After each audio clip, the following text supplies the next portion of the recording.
Good morning. Good morning. হ্যাঁ, সকালবেলা চায়ের কাপ হাতে নিয়ে স্বামী স্ত্রী বসে পড়েছি টিভির সামনে।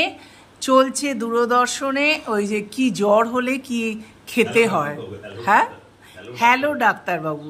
নতুন একটা ব্লগে আপনাদের স্বাগত। কেমন আছেন বন্ধুরা?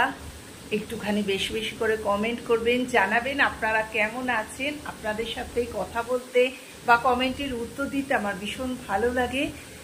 তো চলুন সারাদিনটা কিভাবে কাটাই, একটু বেরোতে হবে আমাদের।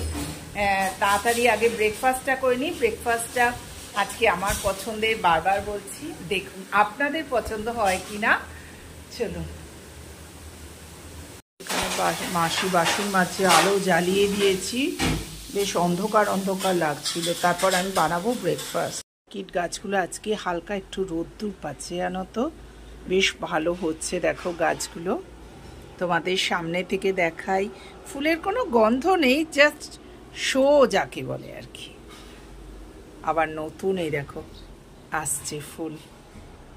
যে সকাল সকাল ইন্ডাকশনটা জ্বলছিল না, তার কারণ কি জানো? ছোট্ট ছোট্ট আরশোলা এর ভেতর ঢুকেছিল। আজকে দীপঙ্কর পরিষ্কার করে দিল খুলে। सुबह हाँ उधर स्प्रे लगाया ना वो इंडक्शन में, इसीलिए बोल रहा है पूरा ऑयल हो गया इधर, इसीलिए झाड़ू इधर रख दो। মাসির এখনো মোছা হয়নি, তবু মোটামুটি রান্নাঘরটা করে দিয়েছে। এই যে 4টে আলু বসিয়ে দিচ্ছি, জলখাবারের টাইম হয়ে গেছে আজকে, এখন 10:30। এদিকে সিটি পড়ে গেল। এখানে দেখো আমি পাউরুটিগুলোকে এইরমভাবে ধারগুলো কেটে নিচ্ছি। এরমভাবে সবগুলো কেটে নিলাম। দেখো ওর 2 পিস আমার 2 পিস, এরমভাবেই হয়ে যাবে। পাউরুটিটা উঠে যাবে, অনেক দিন ধরে না পাউরুটি পড়ে আছে, খাওয়া হচ্ছে না, তাই ভাবলাম একটু আলু সেদ্ধ ফুক করে স্যান্ডউইচ বানাবো। আর এইগুলো আমি ফেলে দেবো না, এই যে রাখা আছে এটাও রয়েছে একটা প্ল্যান, দেখা যাক কি করা যায় আর কি। এইগুলো তুলে রাখছি, ফেলবো না। আফটার অল আমরা সুগৃহিণী না, তাই জন্য দেখো কি সুন্দর টাটকা আছে। এইটা দিয়ে একদিন একটা চপ বানাবো। এটা এবার ঢাকা দিয়ে ফ্রিজের মধ্যে রেখে দিই, দেখি আবার 2 দিন পরে কবে বানাবো। চলো। দীপঙ্করের জন্য ফল কাটছি, ওর আগে ফ্রুটস চাই। এই দেখো তোমাদের সাথে একটা জিনিস শেয়ার করছি। এই একটা ফল এনেছে, এই প্রথম দেখলাম, বলছে এটা নাকি প্লাম। তো চলো কেটে দেখাচ্ছি। ফল কাটা রেডি, চলো দিয়ে আসি দীপঙ্করকে। না একবার ধরো না, নুন দিইনি। আজকে কটা ফল দিলাম দেখো, 4 রকম। 2 3 4 4টে কি কি বলো? পেয়ারা, আপেল, প্লাম আর হচ্ছে নাশপাতি। চলো খেয়ে নাও। কি দেবো? বিট নুন। আমার খুব প্রিয় খাবার জানো এটা, অনেকদিন বানানো হয়নি, তবে এতে পেঁয়াজ, আলু, লঙ্কা কুচোনো, নুন দিয়েছি। এতে কিন্তু ধনেপাতা অ্যাড করি, আজকে বাড়িতে নেই ধনেপাতা, যাই হোক এমনি খাবো করে মেখে নিলাম। এতে দিয়ে দিচ্ছি একটুখানি লেবুর রস, দারুণ টেস্ট হয় জানো। খুব বেশি নয়, অল্প একটুখানি দেবে। এখানে ব্রেডে এবার সবগুলো পুরগুলো দিয়ে দেবো। প্যান বসিয়ে দিয়েছি আর গ্যাসটা জ্বালিয়ে দিয়েছি। এদিকে পুরগুলো ভর্তি করে করে দিয়ে দিয়েছি। এর উপর একটা করে করে এরম চেপে চেপে দিয়ে দেবো, যাতে পুরগুলো বাইরে না বেরিয়ে যায়।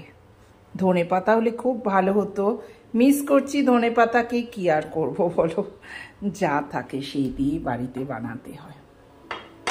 এটা অলরেডি গরম হয়ে গেছে, দিয়ে দিচ্ছি এইগুলো। পিঠগুলো হয়ে গেছে বলে আরও 2 পিস এখানে দিয়ে দিলাম। হয়ে এসছে, এবার আস্তে আস্তে এক একটা করে তুলে এইখানে দিয়ে দেবো। কেমন লাগলো আমার ব্রেকফাস্ট তোমরা জানাবে। সাথে তোমরা সস দিয়েও খেতে পারো, সস দিয়ে খেলে বেশি ভালো হয়, কিন্তু যেহেতু সকালবেলা তাই জন্য ভাবলাম সসটা অ্যাভয়েড করাই ভালো, তাহলে তো আরও টেস্টি খেতে হবে সস দিয়ে। বেরোবে তো? হ্যাঁ না না, এই আনতে হবে তো তোমার। কি আনতে ভুলে গেলাম, আলু পেঁয়াজ একটু এনো। আর কি একটা বললাম, চিকেন বললে তো আনবো। আর একটা কি জানো, হ্যাঁ, ডিমের ট্রেটা পড়ে আছে, এখন বৃষ্টি নেই তাই ও চলে যাক বাবা। বৃষ্টিতে যা অবস্থা, কি দারুণ দেখাচ্ছে দেখো ট্রাভেল। আমরা চ্যানেলটা খুলে রেখেছি, ভীষণ সুন্দর লাগে। এইসব ফুটকচালি বিচ্ছিরি সিরিয়ালের থেকে এই চ্যানেলগুলো দারুণ লাগে। কি গো হলো? বৃষ্টি আসছে, দীপঙ্কর রেডি হয়ে গেছে। হ্যাঁ, বৃষ্টি আসছে, সেই অল্প অল্প বৃষ্টি এসে গেল জানো। আমি কিছু সবজি বাজার করে নিলাম, এবার দীপঙ্কর মাছ আনতে গেছে। আমি গাড়ির ভেতর বসে তোমাদের সাথে শেয়ার করছি। আমাদের একটা পুরনো সোনার দোকানে চলে এলাম, এখান থেকে নিয়েছিলাম, একটু মঙ্গলসূত্রটা চেঞ্জ করছি আর কি, তাই জন্য চলে এলাম এখানে। দিলাম একটা মঙ্গলসূত্র, আর একটা মঙ্গলসূত্র দিয়ে দিয়েছি। কি সুন্দর জ্বালাচ্ছে দেখো, জ্বালিয়ে কি সুন্দর করছে। দেখে ফেরার পথে আমরা একটু রেয়ন্সে ঢুকলাম, দীপঙ্করের একটু কেনাকাটা আছে।